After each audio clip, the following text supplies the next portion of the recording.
Welcome to this explainer. Today, we're deconstructing a historical pivot so massive, it literally almost defies belief.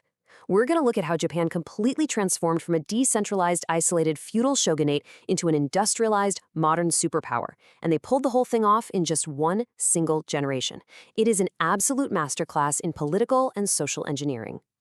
Here is our blueprint for today. First, the dawn of the Meiji era. Second, the visionary 1868 Charter Oath. Third, dismantling feudalism. Fourth, the push to enrich the country and strengthen the military. And finally, the 1889 Meiji Constitution. Let's get right into it. Part 1. The dawn of the Meiji era. To really wrap our heads around the sheer scale of this shift, we have to look at the raw catalyst of it all, because the speed of events here is just staggering. In 1867, Emperor Kyohei dies, and a young Emperor Meiji, who's literally just a teenager, suddenly ascends the throne.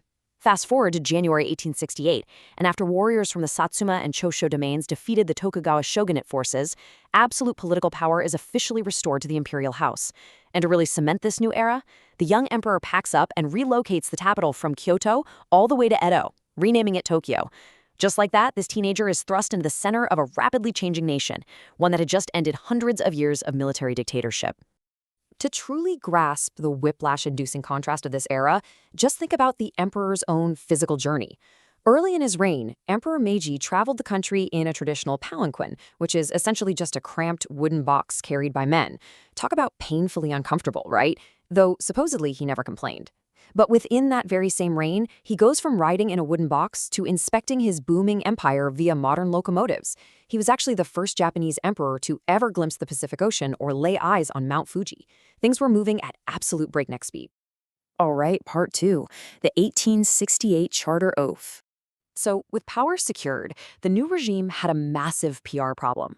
They had to communicate their promises to a very anxious, very uncertain public.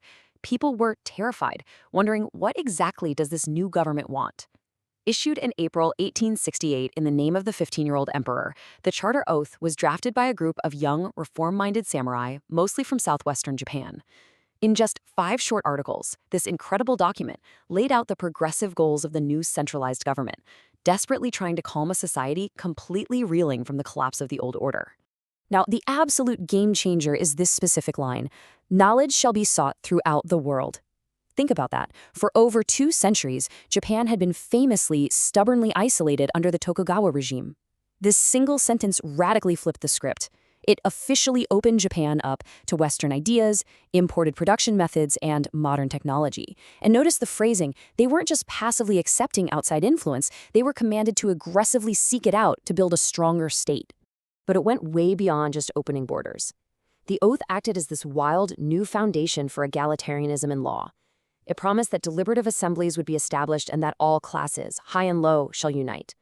Crucially, and this is a big deal, it stated that commoners could finally pursue their own callings.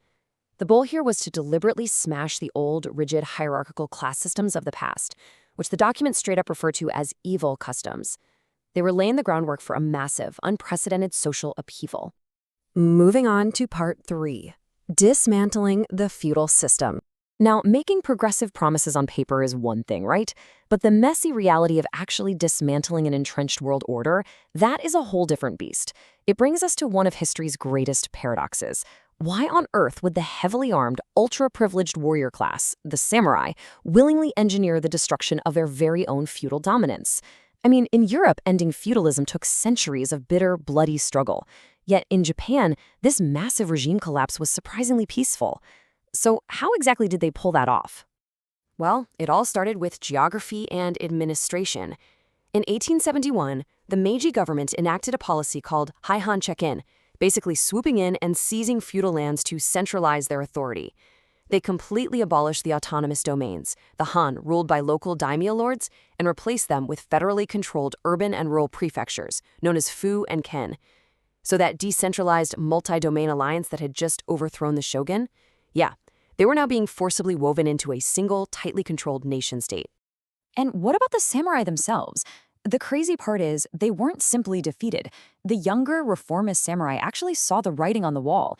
They looked at the West and realized their severe technological disadvantage, so they completely rebooted the military from the ground up, establishing a formalized, egalitarian military academy in 1870. By 1876, the government officially banned the wearing of samurai swords, which was a massive cultural shock. But because the samurai were the most highly educated class, they were able to peacefully transition into civil servants, teachers, gunmakers, and government bureaucrats. So they lost their swords, sure, but their elitist spirit absolutely lived on inside the new government machinery. Which brings us to part 4, enrich country, strengthen military. With the old society cleared away, the state desperately needed a powerful economic engine if it wanted to survive the looming threat of Western imperialism. And so, fukoku kyohei became the rallying cry, translating to enrich the country, strengthen the military. This was the core philosophy that dragged Japan out of decentralized feudal trading and thrust it into a massive state-led industrialization project. At first, there was some serious debate. Do we spend our money on the military or on industry? Ultimately, the leaders realized you can't have a strong military without a rich, industrialized country backing it up. But here is the catch. Industrialization is astronomically expensive, and the Meiji oligarchs were absolutely terrified of falling into massive foreign debt. So, how do you pay for it? Brace yourself, they levied a staggering 30% land tax rate on peasant farmers' harvest. To put that into perspective, land tax rates in Qing China at the exact same time were hovering around just 2%. It was a heavy, backbreaking burden on the rural population, but it gave the Meiji government the immense capital they needed to fund their leap into the future. And honestly, the industrial strategy worked like a well-oiled machine. Japan focused heavily on standardizing raw silk production. By ensuring consistent, high quality, they actually overtook China and completely captured the global silk market. The revenue pouring in from these silk exports was funneled directly into purchasing heavy Western industrial equipment. We're talking massive shipyards, iron smelters, spinning mills, and a sprawling national railway system. And here's the real genius part. Once these industries were up and running profitably, the government sold them off on the cheap to well-connected domestic entrepreneurs. That move right there created the absolute foundation for Japan's modern corporate giants. Finally, Part 5, the 1889 Meiji Constitution. Because you really can't have explosive social and industrial progress without a rock-solid framework to hold the whole shebang together. Japan needed a formalized legal structure to officially join the ranks of the civilized global powers. So, drafted heavily on conservative Prussian models by leaders like Ito Hirobumi, the Meiji Constitution was promulgated in 1889. Now, keep in mind, this wasn't a constitution drafted by the people from the ground up. It was a document bestowed upon the people by the emperor as a gift. Still, it officially marked the beginning of representative government in Japan, establishing an elected lower house of a brand new parliament called the Diet. What's really fascinating here is the built-in constitutional tension. It was an incredible balancing act. On one hand, Article 3 declares the emperor is sacred and inviolable, which ensured that ultimate, practically unrestricted sovereign power remained with him, and definitely not the people. But on the other hand, the people, who were very carefully referred to as subjects, by the way, not citizens, were granted civil rights for the very first time. We're talking liberty of speech, writing, and property, provided they didn't conflict with the law or times of national emergency. It was this highly calculated blend of absolute divine authority and modern democratic institution building. As we wrap up this explainer, I really want you to step back and look at the sheer magnitude of what was achieved here. In a matter of decades, a single generation, Japan went from isolated, sword-wielding feudal domains to a highly centralized, industrialized nation with a constitution, a modern military, and a booming export economy. But I want to leave you with a somewhat provocative thought.